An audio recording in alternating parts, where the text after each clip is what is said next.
ಒಟ್ಟಾಗಿ ಬರುವಂತ ಪೇಷಂಟ್ಗೆ ನಂಬಿಕೆ ಕೂಡ ಇರಬೇಕು. ನಂಬಿಕೆ 100% ನೀವು ಹೇಳಿದ್ನ ರೆಗ್ಯುಲರ್ ಆಗಿ ಫಾಲೋ ಮಾಡ್ಬೇಕು. ಯಾಕಂದ್ರೆ ರಿಸಲ್ಟ್ ಇವತ್ತು ಒಂದೇ ದಿನದಲ್ಲಿ ಬರುವಂತದ್ದಲ್ಲ. ಸತತ ಪ್ರಯತ್ನ ಇದ್ರೆ ಪ್ರತಿಫಲ ಸಿಗುತ್ತೆ ಖಂಡಿತ.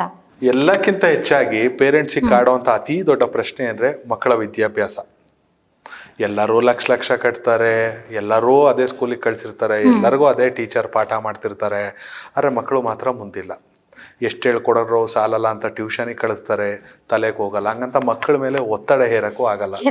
ಅದು ಕೆಟ್ಟ ಅಡ್ಡ ಪರಿಣಾಮ ಬೀಳ್ಬಿಡುತ್ತೆ. ಮಕ್ಕಳೆಲ್ಲ ಮನೆ ಬಿಟ್ಟು ಹೋಗ್ಬಿಡ್ತಾರೆ, ಏನು ಬೇಕಾರಾಗುತ್ತೆ.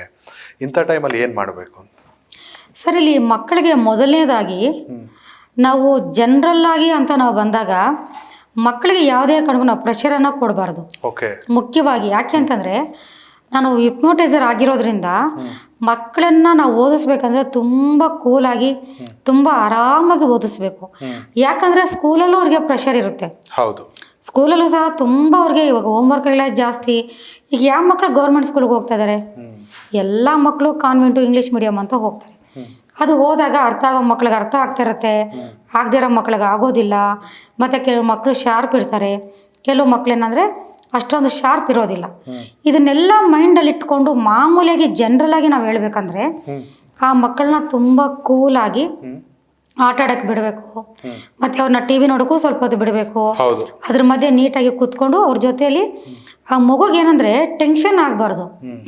ಈಗೇನೋ ಒಂದು ಇರುತ್ತೆ, ಅದು ಟೆನ್ಷನ್ ಆಗುತ್ತೆ ಅವ್ರಿಗೆ. ಅರ್ಥ ಆಗಿಲ್ಲ ಅಂದಾಗ ಚಿಕ್ಕ ವಯಸ್ಸಿಂದನೇ ಟೆನ್ಷನ್ ಸ್ಟಾರ್ಟ್ ಆಗಿಬಿಡುತ್ತೆ. ಅವಾಗ ಏನು ಮಾಡಬೇಕು?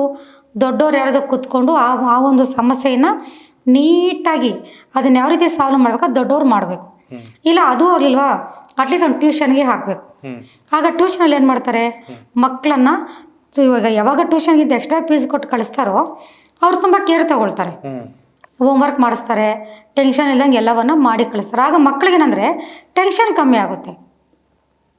ಈಗ ದೊಡ್ಡವ್ರಿಗೆ ನೋಡಿ, ಈಗೇನೋ ಒಂದು ನೋಡಿ ತುಂಬ ಯೋಚನೆ ಮಾಡಿ ಇದು ಹೇಗೆ ಮಾಡೋದು, ಏನು ಮಾಡೋದು ಅಂತ ನಮ್ಮ ಮೈಂಡಲ್ಲಿದ್ದಾಗ ನಮ್ಗೆ ಯಾರಾದರೂ ಪಕ್ಕದಲ್ಲಿಂದ ಬಂದು ನಮ್ಗೆ ಅದು ಹೇಳ್ಕೊಟ್ಟಾಗ ನಮ್ಗೆ ಎಷ್ಟು ಹೋಗ್ಲಿ ಬಿಡಪ್ಪ ಅನ್ನೋ ಅಂಥ ಥರ ನಮ್ಗೆ ಅದ್ರ ಜೊತೆ ನಾವು ಕಲ್ತ್ಕೊಂಡ್ಬಿಡ್ತೀವಿ.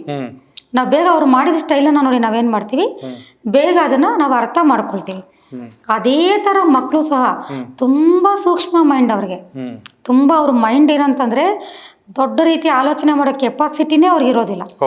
ಏನಿದ್ರು ಅವ್ರ ಮೈಂಡ್ ಏನಿರುತ್ತೆ, ಬೇಗ ಕಲಿಯುವಂತಹ ಗುಣ ಅವ್ರಿಗೆ ಜಾಸ್ತಿ ಇರುತ್ತೆ. ಮೈಂಡ್ ಅಬ್ಸರ್ವೇಷನ್ ಪವರ್ ಮಕ್ಕಳಲ್ಲಿ ಜಾಸ್ತಿ ಇರುತ್ತೆ ದೊಡ್ಡವ್ರಿಗಿಂತ. ನಮ್ಮ ಮೈಂಡ್ಗೆ ಒಂದು ಅಬ್ಸರ್ವೇಷನ್ ಕೆಪಾಸಿಟಿ ದೊಡ್ಡವ್ರಿಗಿಂತ ಚಿಕ್ಕವ್ರಿಗೆ ಜಾಸ್ತಿ ಇರುತ್ತೆ.